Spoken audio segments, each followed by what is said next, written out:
that we have of climate change, particularly of Jennifer, who is a rural woman. Jacqueline has stated, the effects of climate change and even the contribution to mitigate climate change is disproportionate for men and women. Mm-hmm. Maybe just to start from the front of impact and effect, the thing is that climate change affects the world's poor more than the rich. Mm-hmm. And when you look at the statistics, women comprise a bigger proportion of the world's poor.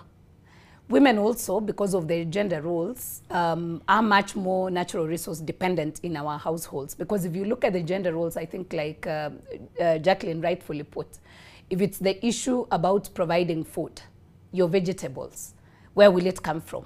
It is purely a natural resource environment-based provision. If you look at water, because this is the gender role that society has assigned women, collection of water, it's purely a gender role. If you look at the issues of energy, fetching firewood, for example, it is purely a gender role. And so I agree, and I think now science has shown us that indeed women are more affected than men. And maybe just to throw in a bit on energy, when you look at statistics and research, about 90% of our rural households rely on what we call in the scientific world biomass, which is basically wood, as their energy source. Now, when you tie that to the gender role that the woman in the household is the one who is responsible to provide fuel for cooking, you start to understand that now with the decline, the effects of climate change now, because one of them is that because of the deforestation, mm-hmm. the rampant deforestation that we have in this country, where statistics actually show us that we lose about 50,000 hectares of forest every year. When you speak to rural women like Jennifer, they will tell you that right now you have to travel further and further in search of firewood, as opposed to when some of us were growing up. I remember, because I grew up in the rural setup, we would just come from school at about 4 p.m. and then you would run to go and get your bunch of firewood and get home in time before dark.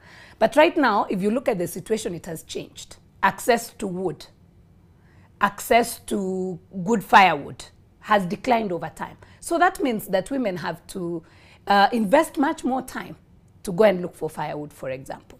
Now, if you look at water again, like I've said, because one of the effects of climate change is that the water quality and quantity is declining. Mm-hmm. So what that means is that the distance that women have to again travel to fetch this commodity that we need, and I'm really very saddened by that case in Baringo.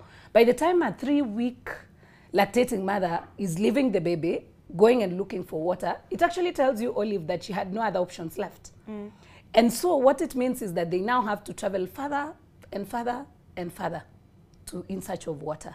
It has a whole impact on the household, because sometimes when they travel those distances, they will not get good quality water.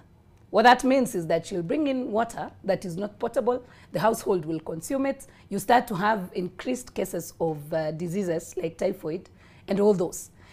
Again, because the woman and the girl in the household is responsible for fetching water, what this means is that in most of our societies now, girls are likely to stay at home and not go to school. Why? Because today they have to stay at home to fetch water, tomorrow they'll have to stay at home to fetch firewood, and so forth and so forth. So Olive, just in summary, there's a disproportionate impact and effect of climate change among women